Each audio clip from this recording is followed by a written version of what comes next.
하겠습니다. 오늘은 사도행전 13장 1절에서 12절까지입니다. 한 절씩 교도하겠습니다. 제가 먼저 13장 1절 읽도록 하겠습니다. 사도행전 13장 1절 안디옥 교회에 선지자들과 교사들이 있으니 곧 바나바와 니게르라 하는 시몬과 구레네 사람 루게와 분봉왕 헤롯의 젖동생 마나엔과 및 사울이라. 주를 섬기려 금식할 때 성령이 이르시되 내가 불러 시키는 일 위하여 바나바와 바울을 성탁을 세우라 하시니 이에 금식하며 기도하고 두 사람에게 안수하여 보내니라. 두 사람이 성령의 보내심을 받아 실루기아에 내려가 거기서 배 타고 구브로에 가서 살람에 이르러 하나님의 말씀을 유대인의 여러 회당에서 전할세 요한을 수행으로 두었더라. 원성 가운데로 지나서 바보에 이르러 바 예수라 하는 유대인 거기서 이자 만살 그가 총독 서기오 바울과 함께 있으니 서기오 바울은 지혜 있는 사람이라 바나바와 사울을 불러 하나님의 말씀을 듣고자 하더라. 이 마술사 엘루마는 이 이름을 번역하면 마술사라. 그들을 대적하여 총독으로 믿지 못하게 힘쓰니 바울이라고 하는 사울이 성령이 충만하여 그를 주목하고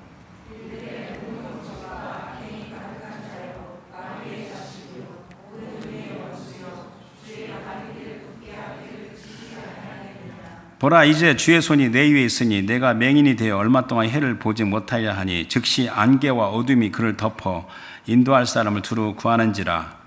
이에 총독이 그렇게 된 것을 보고 믿으며 주의 가르침을 놀랍게 여기니라. 아멘. 오늘 요절은 9절입니다. 9절 다시 한번 읽겠습니다. 시작.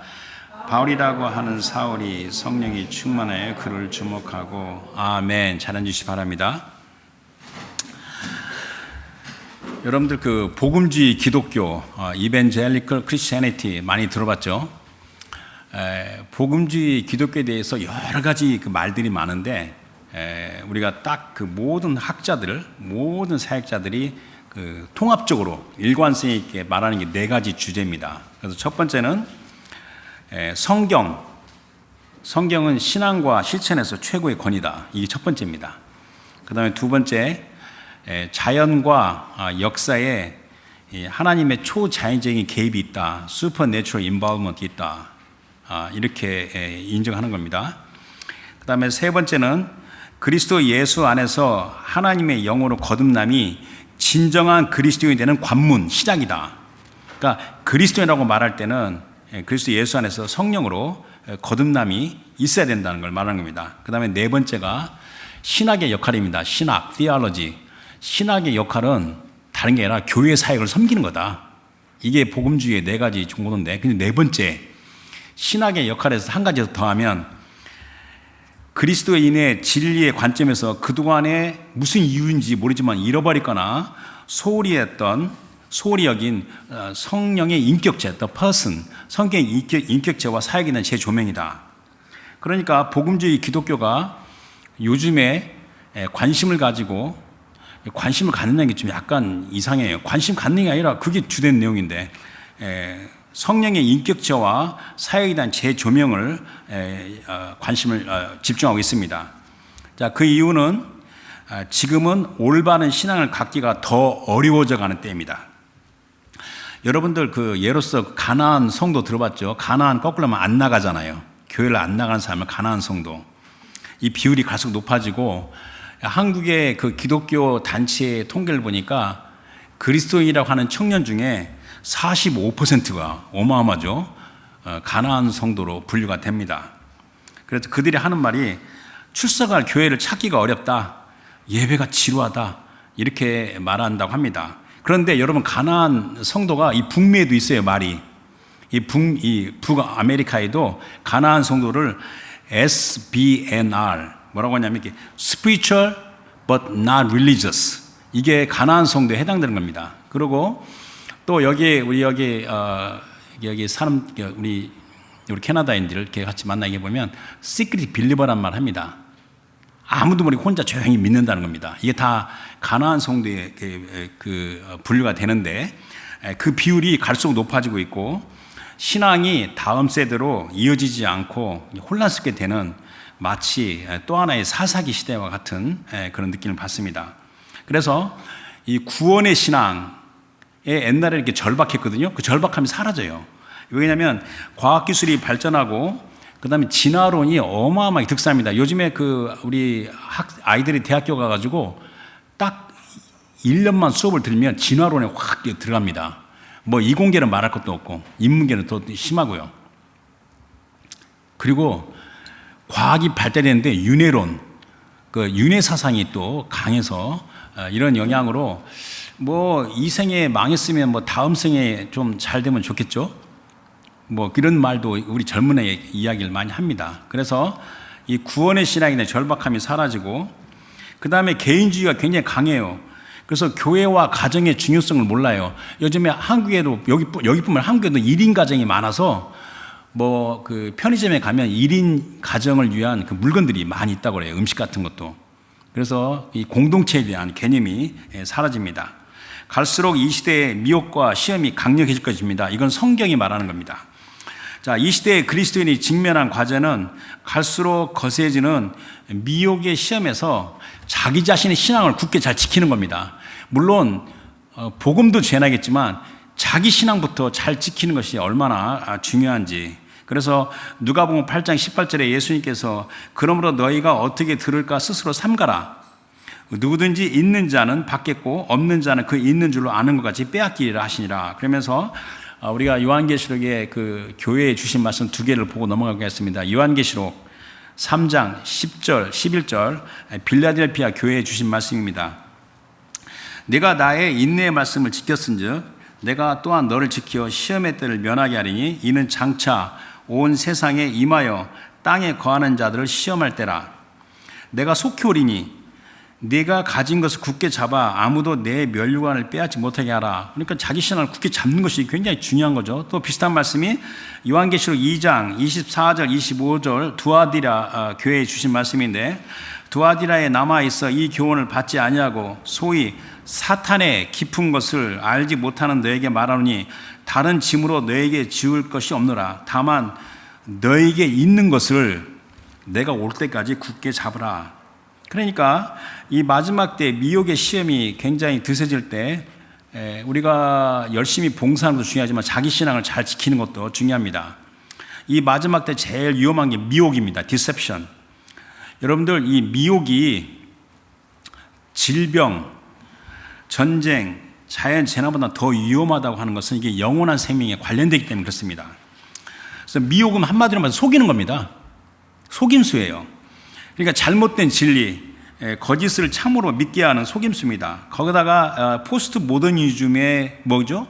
절대 진리는 없다. 이것이 또 한몫을 해서 더해줍니다. 그러나 이 미혹의 배후에는 실상 격렬한 영적 싸움이 있습니다. 그런데 일단 미혹된 상태에서는 그 영적 실체를 인식하지 못해요. 그리고 이거 알 수 없다. 뭐 이것도 아니고 저것도 아닌 것 같다. 그런 또 회의주의가 되기도 하고 그 다음에 또 신앙을 갖고 있어도 안일하게 생각해요. 그리고 이제 베타주의가 영어로 우리 사이콜로지 공부하는 사람은 이렇게 레드 라이닝 그렇습니다. 빨간 줄을 긋고 여긴 넘어오지 마. 나한테 넘어오지 마. 그래서 자기만의 시간을 갖고 나갑니다. 사도 바울은 노년에 영적인 아들 디모데가 사역을 하는데 그 디모데에게 강조하며 주의하며 요구한 것이 바로 미혹의 위험입니다. 그래서 디모데전서 4장 1절을 보게 되면 그러나 성령이 밝히 말씀하시기를 후일에 어떤 사람들이 믿음에서 떠나 미혹하는 영과 귀신의 가르침을 따르리라 하셨으니 그러면서 또 디모데 후서에도 그런 비슷한 말씀 하셨어요.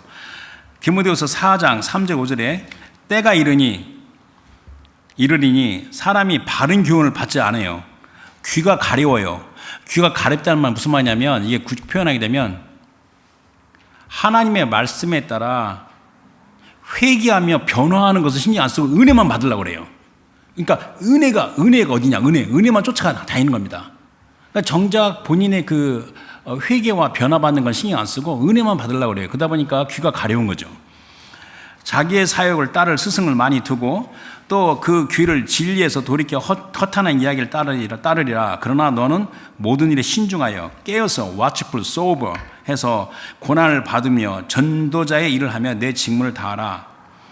사도 바울은 그의 사역의 처음부터 미혹의 영에 도전해서 오직 성령의 충만함이 그 미혹의 실체를 드러내고 물리치는 것을 체득했습니다.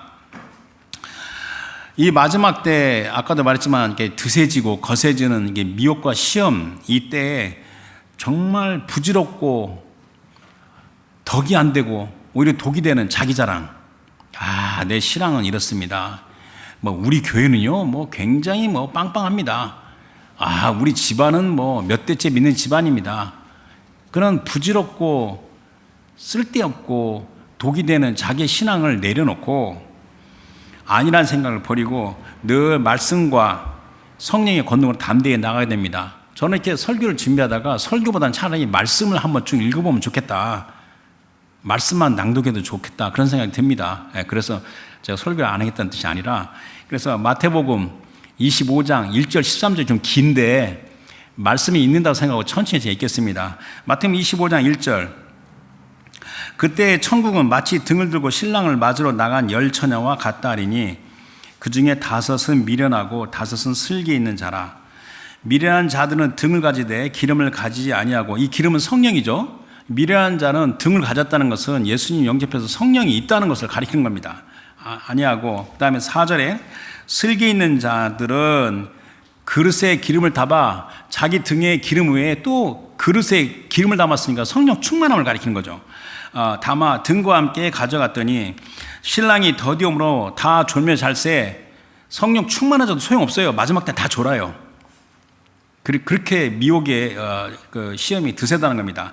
졸며 잘세. 밤중에 소리가 나되 보라 신랑이로다 맞으러 나오라 하매 이에 그 처녀들이 다 일어나 등을 준비할세.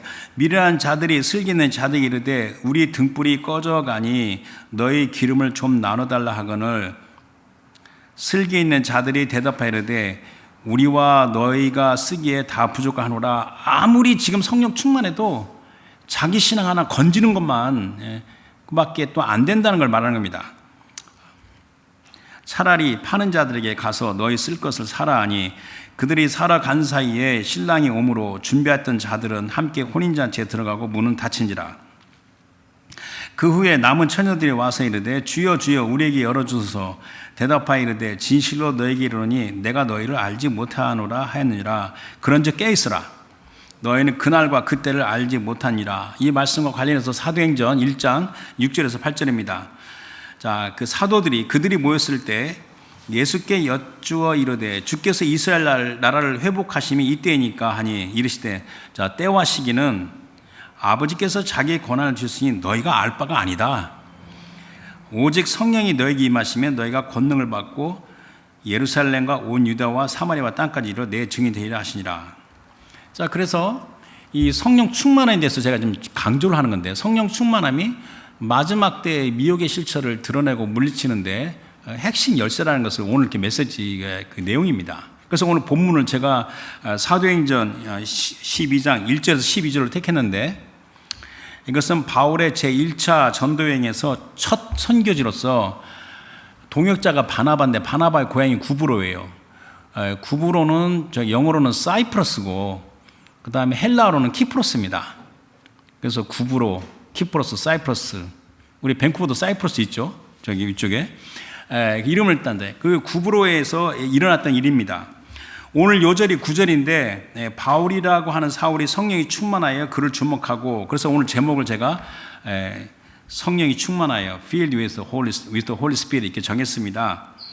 지난주 메시지가 뭐였죠? 지난주 메시지는 우리 성령은 인격체신 전능하신 하나님이시라고 이야기했습니다. 그리고 그다음에 그 그리스도 예수 안에서 성령이 내 안에 내주하시는 것이 바로 하나님의 자녀의 특징이라고 이야기했습니다. 그런데 여기에서 한 걸음 더 나아가 중요한 것은 성령 충만입니다. 성령 충만은 옵션이 아니라 필수입니다. 이 악한 세대의 미혹을 물리치는 열쇠가 성령 충만한 것입니다. 그래서 오늘은 2025년 오순절 성령 강림주일입니다. 그래서 오순 그러면 50이라는 뜻이거든요. 부활 주일부터 50일째 되는 주일로서 오순절 성령 강림의 가장 큰 의미가 뭐냐면 그리스도 교회의 탄생입니다. 그리스도 교회가 그때부터 생긴 겁니다. 그래서 오순절 성령 강림부터 그리스도 예수의 다시 오심 재림 때까지가 성령 교회시더라고 제가 지난 메시지에 여러 번 강조를 했습니다. 자, 성령은 누구십니까? 하나님의 영이고 또 그리스도의 영이고 주의 영, 여호와의 영이시고 그다음에 진리의 영이시고 심판의 영이시고 그다음에 소멸한 영이십니다. The Spirit of Fire. 그래서 이사야 4장 3절 4절에 그날 이제 언제 그 마지막 날 가리키는데 시온에 남아 있는 자, 예루살렘에 머물러 있는 자, 곧 예루살렘 안에 생존한 자 중에 기록된 자, 하나님의 생명책에 기록된 자들은 다 거룩하다 칭함을 얻으리니 이는 주께서 심판하는 영, the spirit of judgment, 그 다음에 소멸하는 영, the spirit of fire, 이게 성령을 가리키는 거거든요. 소멸해서 시온의 딸들의 더러움을 씻기시며 예루살렘의 피를 그 중에서 정결하게 하실 때가 됨이라 라고 말씀했습니다. 자, 그러면 이제 오늘 본문 1절부터 쭉 보면서 성령 충만의 중요성을 생각해 보겠습니다. 제가 1절 읽겠습니다. 안디옥 교회에 선지자들과 교사들이 있으니 곧 바나바와 니게르라 하는 시몬과 구레네 사람 루기오와 분봉왕 헤롯의 젖동생 마나엔과 및 사울이라. 자, 이게 안디옥 교회가 나와 있는데 안디옥 교회는 그 시리아 또는 수리아라고 그래서 성경에 거기에 안디옥 교회고 이 안디옥은 지역명인데 지금은 터키 땅이에요. 터키의 현재 도시 이름은 안타키아, 하타이. 그러니까 시리아하고 터키 국경에 가까운 그 안디옥입니다. 그 안디옥에서 처음으로 크리스천이라고 그런 그 일컬음을 받았습니다. 그래서 사도행전 11장 25절 26절 보게 되면 바울이 자기 고향 다소에 있는데 바나바가 고향까지 찾아가요. 다소에. 그래서 바울을 데리고 와요. 고향에서 뭐 하겠어요? 바울이 혼자 뭐 열심히 성경 공부를 하는지 모르겠지만 드디어 안디옥에 와가지고 그들이 1년간 열심히 가르치니까 사람들이 이제 그리스도인 크리스천이라고 이렇게 부르게 된 겁니다. 자, 안디옥 교회는 성령의 지시에 따라서 복음 전파와 교회 개척 사명으로 바나바와 사울을 사도로 파송했습니다. 그래서 사도 그러는데 요게 좀 제가 시간이 가더라도 이 부분을 설명해야 되는데 사도는 보내심을 받은 자예요. 더 센트원, 아포스톨로스라는 헬라 단어가 이게 뭐냐면 특별한 목적으로 보냄을 받은 자입니다. 그러니까 누군가 보내야 돼요. 사도는 누군가 보내야 돼요. 그 보내는 주체가 바로 주 성령이십니다. 그래서 사도 바울은 항상 자기의 사도권에 대해 도전이 올 때 사도권이 바로 내 사람의 뜻이 아니라 하나님 아버지와 주 예수 그리스도의 뜻에 따라 이루어졌다고 말을 했습니다. 그래서 디모데 전서 1장 2절 자기를 잘 알고 있는 영적 아들 디모데에게 말하길래 우리 구주 하나님과 우리의 소망이신 그리스도 예수의 명령을 따라 그리스도 예수의 사도된 바울은 이렇게 해서 사도를 보내는 주체가 주 성령이고 이 사도를 보내는 이 도구, 비히클, 도구가 바로 교회, 지역교회입니다. 그래서 안디옥 교회에는 지도자들이 있었어요. 선지자들과 교사들이 있는데 그게 바나바, 니게르는 흑이라는 뜻입니다. 니그로 흑인이고 시몬, 구레네 루기오, 분봉한 헤롯의 젖동생 마나에는 헤롯과 같이 어렸을 때 같이 자랐는데 마나에는 여기서 선지자 교사였는데 이 헤롯은 이 악하게도 주의 사도를 죽이는 일을 하는 거죠. 그리고 사울이었다. 요 순서는 학자들에게 나이 순이 아닌가 생각합니다. 연령순. 바나바가 나이가 제일 많은 걸로 이렇게 봅니다. 그리고 교회 안에는 우리 성령께 세우신 직분자들이 있어요. 이 교회라는 뭐냐면 지역교회도 있지만 그리스도의 전체 교회에 성령께 세우는 직분자가 있는데 요거를 좀 보고 넘어갈 필요가 있습니다. 근데 직분은요 신분이 아니에요. 절대로 오해하면 기능이에요. 기능, 펑션이에요. 펑션. 그래서 혹시 이 밴쿠버에도 이 잘못된 교리를 가지고 사도라고 해가지고 이렇게 하는 그 가르침이 있는데 굉장히 위험합니다. 위험하고 이거는 진짜 이거 교회론을 제대로 이해 못하는 하는 겁니다. 그러면 근데 그 사도가 교회를 굴림해요. Anyway, 자 고린도전서 12장 28절 보도록 하겠습니다. 자, 하나님이 교회 중에 몇을 세웠으니 첫째는 사도요, 둘째는 선지자요, 셋째는 교사. 이 교사는 주일학교 교사가 아닙니다. 하나님의 말씀을 가리킨 겁니다. 그 다음은 능력을 행하는 자예요. 그 다음은 병 고치는 은사와 서로 돕는 것과 다스린 것과 각종 방언을 말하는 것이다. 좀 이런 은사가 교회 안에 가득 차기를 아까도 기도했잖아요. 기도했고. 자, 에베소서 4장 10절 12절에 자, 하늘에서 내리셨던 그가 뭐냐면 하나님의 아들 그리스도시거든요.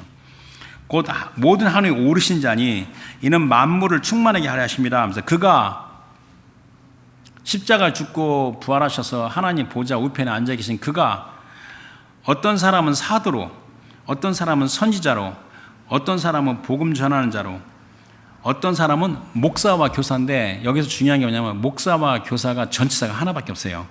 그래서 뭐 여러 가지 목사, 교사 나눌 수도 말할 수 있는데 목사, 교사가 하나입니다. 목사는 하나님의 말씀을 잘 가르쳐야 돼요. 그게 목사의 기능입니다.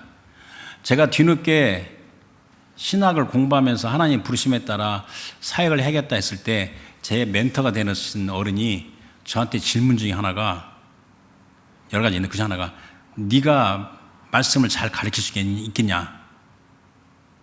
거기에 어떻게 대답해요?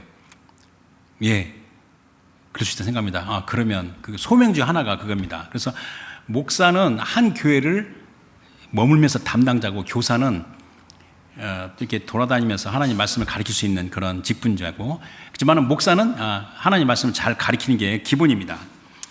그래서 목사와 교사로 이는 성도를 온전하게 하여 봉사일을 하게 하며 그리스도 몸을 세우려 하십니다. 그러면서 디모데후서 1장 11절에 내가 이 복음을 위하여 선포자, 복음 전하는 자를 말하는 겁니다. 사도와 교사로 세우심을 입었노라. 자, 이제 2절과 3절 보도록 하겠습니다. 2절에 자, 내가 주를 섬겨 금식할 때 성령이 이르시되 내가 불러 시키는 일을 위하여 바나바와 사울을 따로 세우라 하시니 이에 금식하며 기도하고 두 사람에게 안수하여 보내니라. 자, 주를 섬겨 금식할 때 여러분 금식 기도는 주를 섬기는 방법 중에 하나예요. 자, 성령께서 내가 1인칭으로 말씀하시는 거예요. 지금 내가 불러 시키는 일을 위하여 바나바와 사울을 따로 세우라. 그래서 사도의 파송입니다. 근데 성령이 이르시되 하는데 이것도 또 하나의 주제인데 성령이 이르시되는 이게 세미한 음성이에요. A gentle whisper예요. 이건 구약에도 나와 있어요. 그래서 열왕기상 19장 11절 13절 우리 주 여호와 하나님께서 선지자 엘리야에게 하신 말씀을 볼 필요 있습니다. 자, 여호와께서 이르시되 너는 나가서 여호와 앞에서 산을 서라 하시더니 이미 말씀을 하셨어요. 그런데 또 그 성령의 음성은 또 다르다는 겁니다. 여호와께서 지나가시는데 여호와 앞에 크고 강한 바람이 산을 가르고 바위를 부수나 바람 가운데에 여호와께서 계시지 아니하며 바람 위에 지진이 있으나 지진 가운데에도 여호와께서 계시지 아니하며 또 지진 위에 불이 있으나 불 가운데도 여호와께서 계시지 아니하더니 자, 불 후에 세미한 음성 A gentle whisper 있는지라. 엘리야가 듣고 겉옷으로 얼굴을 가리고 나가 굴 어귀에 섬에 소리가 그에게 임하이르되 엘리야야 내가 어찌 여겼느냐. 이 성령이 이르시되 이는 금식하며 주를 섬겼을 때 그들 가운데 있는 성령의 그 세미한 음성, 젠틀 음성을 듣고 이 지도자들이 그렇게 교회가 움직인 겁니다. 그래서 이제 금식 기도를 했는데 이제 사도를 파송을 하니까 또 파송을 위한 또 따로의 그 금식 기도를 하고 안수하면서 그 바나바와 사울을 보냅니다. 자, 안디옥은 그 당시에 로마 제국의 3대 도시예요.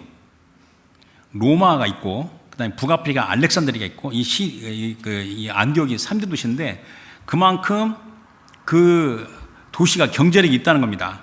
제가 설교를 준비하면서 이 안디옥, 지금 안타키아죠. 잠시 여행을 다녀왔습니다. 구글 맵에 들어가서 그 터키 안타키아를 치면 딱 뜹니다. 그리고 그 도시를 열면 도시가 나오고 거기에 이제 그 사진을 다 찍어놨기 때문에 클릭하게 되면 각 도시의 그 마을 빌딩이 나와서 그 다운타운을 제가 여러 번 왔다 갔다 했습니다. 정말입니다. 근데 지금은 도시가 이제 3대 도시 안에 못 들어가죠. 그 당시에는 3대 도시죠. 그만큼 교회의 재정이 있다는 거죠. 아니, 바나바와 사울을 보내는데 그냥 보내요? 배삭도 줘야 되고 숙박비도 줘야 되고 다 줘야 되는 거 아니에요? 예를 들면 음식 사 먹어도 더 주고. 그래서 외형적으로는 안디옥 교회가 그들을 파송했지만 실제로는 주 성령께서 보내신 겁니다. 근데 사도들은요, 선교를 마치면 자기의 홈처치, 모교로 돌아가요. 돌아가서 선교 보고하고 안식하는 겁니다. 그래서 사도 바울이 1차 전도여행, 2차 전도여행을 마치고 안디옥에 가가지고 선교복을 하고 안식을 해요. 근데 사도 바울이 3차 전도여행에서는 안디옥교를 못 돌아가요. 예루살렘에서 체포돼서 로마로 이송되는 겁니다. 자, 이제 4절, 5절 한꺼번에 보도록 하겠습니다. 4절에 두 사람이 성령의 보리심을 받아 실루기아에 내려가 거기서 배 타고 구브로에 가서 살람에 이르러 하나님의 말씀을 유대인의 여러 회당에서 전하세 요한을 수행으로 두었더라. 자, 그러니까 두 사람이 이 바나바와 사울이 성령의 보리심을 받아 간 건데 이게 제 1차 전도여행인데 1차 전도여행이 약 2년에 걸쳐서 이루어졌어요. 서기 47년에서 9년 사이에 벌어진 걸로 이게 봅니다. 첫 선교지가 구브로인데 구브로는 바나바의 고향이에요. 그러니까 이 구브로는 이 바나바 같이 이 디아스포라 흩어져 있는 유대인들이 회당을 중심으로 거주하고 있습니다. 그래서 그 회당을 중심으로 복음을 전하면서 바나바의 조카 요한, 마가 요한이죠. 이 수행으로 둔 겁니다. 어시스턴트로. 자, 6절, 7절, 8절 보도록 하겠습니다. 6절에 온 섬 가운데로 지나서 바보에 이르러 바 예수라 한 유대인 거짓 선지자인 마술사를 만나니 그가 총독 서기오 바울과 함께 있으니 서기오 바울은 지혜 있는 사람이라 바나바와 사울을 불러 하나님의 말씀을 듣고자 하더라. 이 마술사 엘루마는 이름을 번역하면 마술사라. 그들을 대적하여 총독으로 믿지 못하게 힘쓰니.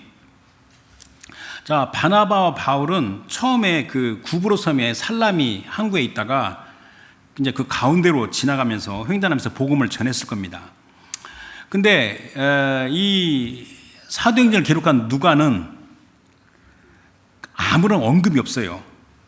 그래서 바나바와 사울이 살람에서 유대인당에서 복음을 전하고 갈 때 사람들의 별다른 반응이 없는 것으로 봅니다. 즉 그들의 전도여행 처음부터 별다른 열매가 없었습니다. 그러다가 이제 그 바보라는 지역에 와서 그들이 로마에서 파견된 지혜 있는 신중하고 현명한, 그때 구브로가 로마에 합병돼서 로마에서 총독을 파송한 지역이었어요. 로마에서 파송한 총독인데 그 지혜 있는 신중하고 현중한 이름이 서기오 바울이에요. 바울이에요, 바울. 그 복음에 대한 반응을 보게 된 겁니다. 그런데 공교롭게도 총독의 이름과 사울의 로마 헬라식 이름 바울과 똑같아요. 또 이 바 예수라 하는 유대인 거짓 선지자 마술사를 만나니, 자, 바 예수는 뭐냐면 바나니 아들이란 뜻입니다. 예수라는 것은 이게 예수의 아들이에요. 바 예수가. 그러니까 예수가 원래 여호수아거든요. 여호수아의 아들이라는 이름. 그러니까 이게 전통적인 유대인이에요. 하지만 그는 거짓 영에 사로잡힌 마술사, 남자니까 박수죠. 박수 무당이었어요. 그런데 공교롭게도 여기서 참 성경 보면 우연의 일치인지 모르겠지만 그리스도 예수를 전하는 바울과 사울에게 바 예수, 그러니까 예수의 아들, 여호수아의 아들이라는 이름을 가진 자가 복음을 대적하는 겁니다. 그는 신비롭게 여겨지는 영적 마술로서 자기를 똑똑한 사람, 현인, 엘루마라는 뜻은 원래 그 당시에 이게 현인이라는 뜻입니다. 사람을 미혹하여 이익을 챙기던 자입니다. 그래서 그 마술사가 총독 서기오 바울과 함께 있으니가 헬라어가 이게 미완료 동사로서 과거에 계속해서 반복된 습관적인 행동을 나타내는 시제입니다. 그러니까 그가 총독 옆에서 계속 영향을 끼쳐왔다는 겁니다. 그런데 총독 바울은 스마트한 사람이거든요. 바울과 사울이 전하는 복음에 관심을 가졌어요. 하나님 말씀 듣고자 했어요. 이에 자기의 위치에 위기감을 느낀 마술사 바 예수는 바나바와 사울을 대적하여 총독을 하여금 믿지 못하도록 온갖 노력을 다한 겁니다. 자, 이제 9절 요절을 보겠습니다. 9절에 자, 바울이라고 하는 사울이, 자, 이제 바울이라고 하는 사울이 처음 나오는 거죠. 여기서 성령이 충만하여 그를 주목하고, 자, 누가는 여기서부터 사울은 히브리식 이름이지만 바울은 사울의 로마식 또 헬라식의 이름입니다.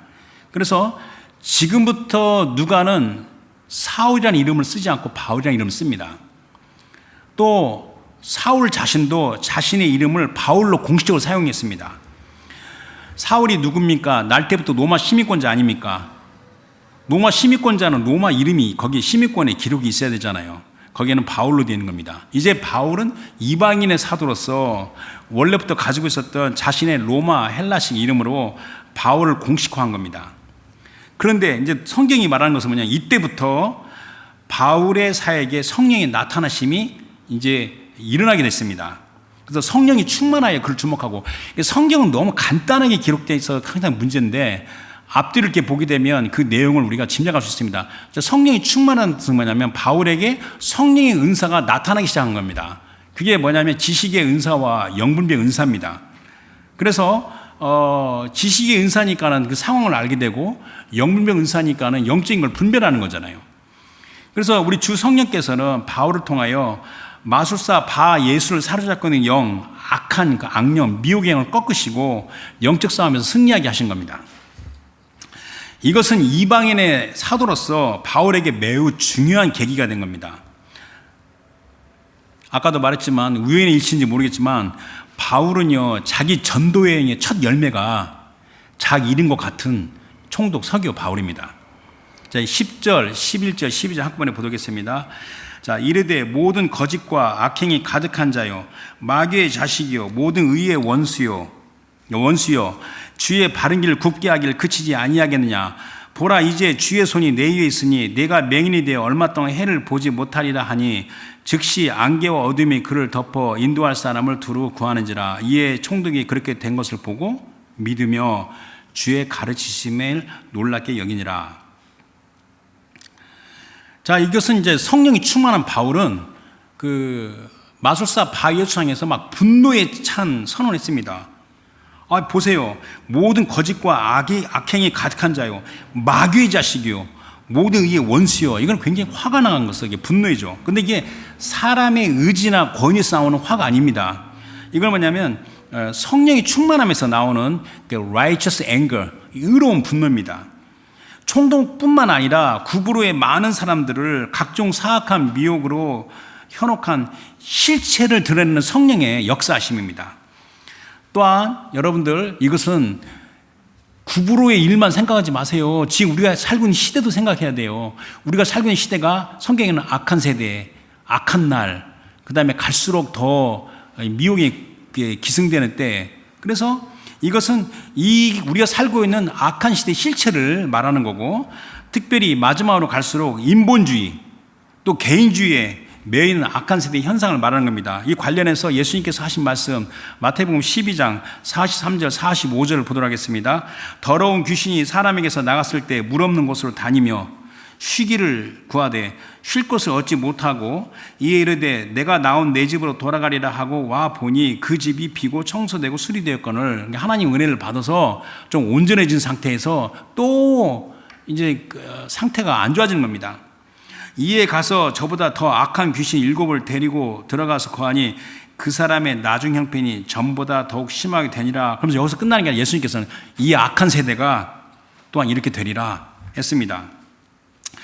또 바울이 주의 바른 길을 굽게 하길 그치지 아니하겠느냐 이렇게 말한 것은 하나님의 은혜와 축복에 이르지 못하도록 대적 원수의 각종 거짓말, 각종 속임수로 온 세상을 소란스럽게 하고 혼란스럽게 하고 미혹하는 흑암과 죄의 실체입니다. 이것을 온전히 드러내는 것은 오직 성령의 역사심, 성령의 충만함입니다. 여러분들 신학교 가서 신학 박사를 한 2개 하고 뭐 공부를 많이 하면 미혹을 담대히 물리칠 수 있을 것 같죠? 아닙니다. 성령의 역사심입니다. 성령의 역사심에 따라 공부하는 건 좋지만 성령의 역사심 없이 공부하는 것은 그렇지 않습니다. 그래서 이제 바울이 마술사 바 예수에게 보라, 이제 주의 손이 내 위에 있으니 내가 맹인이 되어 얼마 동안 해를 보지 못하리라. 자, 이 바 예수에게 내린 심판이 얼마 동안이에요? 아니, 완전히 눈을 멀어버리게 하지 왜 얼마 동안 눈을 멀어버리게 하냐고요. 그러나 그 바 예수에게 주어진 회개의 기회입니다. 여러분들, 바울 자신도 그리스도 교회를 핍박하고 그리스도인들을 잡아서 죽이려고 다메섹으로 가다가 예수님을 만나면서 일시적으로 시력을 잃었어요. 그래서 성령의 역사하심은 미혹의 영을 꺾으시지만 미혹의 영에게 미혹 당한 자들에게 회개의 기회를 주시는 겁니다. 그러나 그 회개가 지나도록 회개를 하지 않으면 영원히 돌이킬 수 없는 심판이 철저히 시행되는 겁니다. 이게 하나님의 절대 주권적인 은혜입니다. 그래서 이에 놀라움의 그 충격으로 총독 서기오 바울은 이제 현혹하는 마술이 아니라 이제 하나님의 진정한 능력을 보고 믿음을 갖게 된 겁니다. 그래서 오늘 메시지의 핵심이자 결론인데, 바울은 성령 충만함이 자신의 신앙뿐만 아니라 자신의 사역의 핵심 동력인 것을 처음부터 체득한 겁니다. 그래서 바울의 서신서에는 성령 충만을 강조하는 권면의 말씀이 많습니다. 그래서 성령은 은사, gifts, 증인, witness, 열매, fruit에 대한 권능입니다. 다시 말하면 성령은 은사와 증인과 열매에 대한 권능입니다.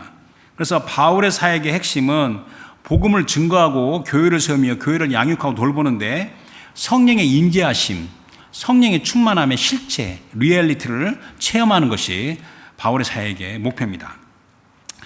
그래서 이제 사도행전을 우리가 보니까 사도행전 앞에 이제 그 바울이 성령 충만함 받은 장면과 또 자기 사역을 서머리한 내용을 보고 넘어가도록 하겠습니다. 사도행전 9장 17절 20절입니다.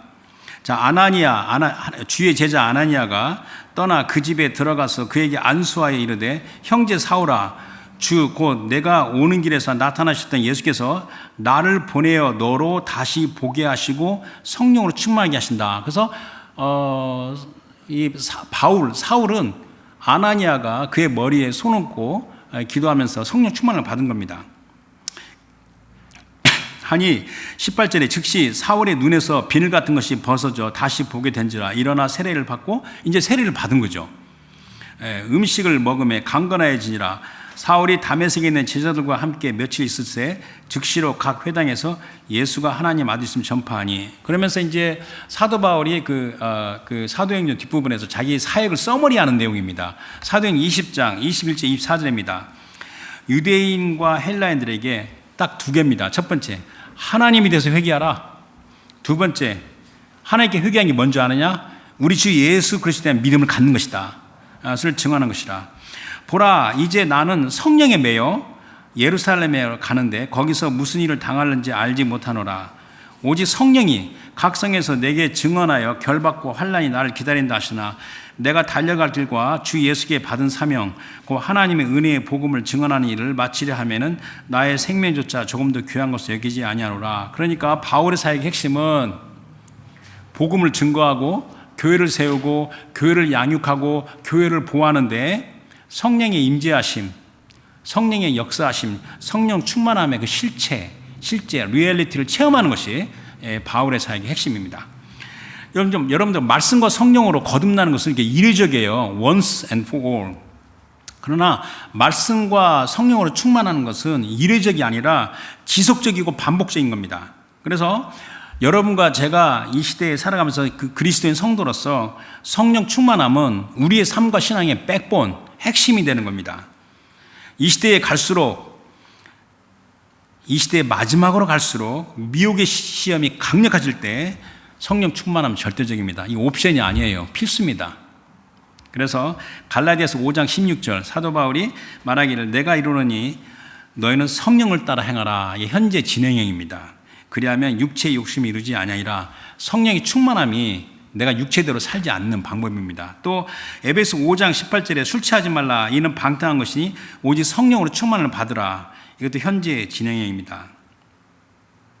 그래서 말세에 그리스도인 성도들에게 성령 충만은 하나님의 은혜요, 길이요, 방법입니다.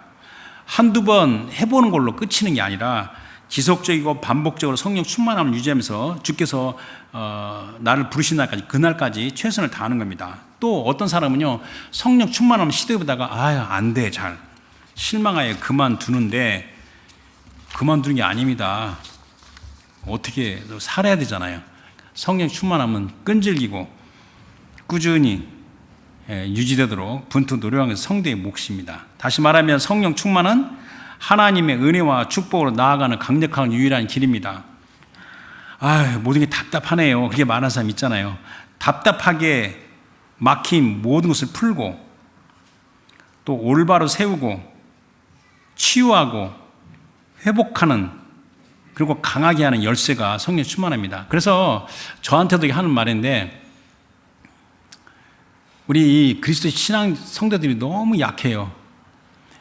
답답하고 정말 모든 것이 좀 올바로 세워지면 좋겠고 힘들 때 좀 소리내서 크게 오랜 시간 앉아서 기도하고 하나님 찬양하는 것이 있어야 되는데 힘없다고 합니다. 저도 그 모양이니까 할 말이 없는데 그렇습니다. 주어진 현실이 마냥 답답하고 하고 있는 일들이 어렵게만 느껴지며 특별한 이유가 없이 다운되네요. 다운은 그렇게 많이 돼. 하여튼 다운되네요. 된다면 무엇에 주의하고 노력해야 되는지 잘 생각이 됩니다. 말씀으로 성령 충만한 겁니다. 여러분들이 저나 이제 그리스도인 성도면 내 자신의 정체성이 뭐냐 하면 성령 충만함으로 끈질기고 강하고 담대히 나아가는 이 시대를 살아가는 하나님의 백성이라는 것을 알아야 되는 겁니다. 그래서 마지막으로 유다서 1장 20절 21절 말씀을 잘 보도록 하겠습니다. 사랑한 자들아 너희는 너희의 지극히 거룩한 믿음에 자신을 세우며 이게 분사행입니다. 세운다는 겁니다. 성령으로 기도하며 pray in the Holy Spirit 이것도 분사행입니다. 하나님의 사랑 안에서 자신을 지키며 이게 주동사입니다. 이게 지킨다는 것이 이 문장의 메인 버브 주동사예요. 영생에 이르도록 우리 주 예수의 궁유를 기다리라. 기다려야 되게 분사행입니다. 그러니까 세우고 기다리는 거 이 가운데 성령으로 기도하는 것이 중요하다는 걸 말하는 겁니다. 그래서 오늘 말씀은 우리가 사도 바울의 1차 전도여행에서 첫 선교지가 구브로잖아요. 구브로에서 일어난 그때부터 이제 바울이 본격적으로 이제 사역이 전개되는 장면을 우리가 살펴본 겁니다. 거기에 키 성령 충만입니다. 오늘 말씀 마음대로 잘 새기면서 우리가 예수 그리스도 안에서 성령을 받은 사람이기 때문에 성령 충만함으로 꾸준히 노력하면서 자기 일에 열심히 하는 모든 사람 되기를 주님께서 축원합니다. 주신 말씀 생각해서 기도하겠습니다. 오늘은 오순절 성령 강림주일에 성령 충만에 대해서 나눴는데 성령 충만은 옵션이 아니라 필수입니다. 하나님 아버지의 말씀의 진리 안에서 성령 충만케 해주시옵소서. 그래야 이 교회 안에 돕는 은사, 병 고치는 은사, 각종 방언하는 은사, 그 다음에 우리 하나님 세우신 직분자들이 이루어지는 아름다운 교회가 되게 하시고 이 온 세상에 하나님의 복을 나누는 우리가 되게 해달라고 다 같이 기도하겠습니다.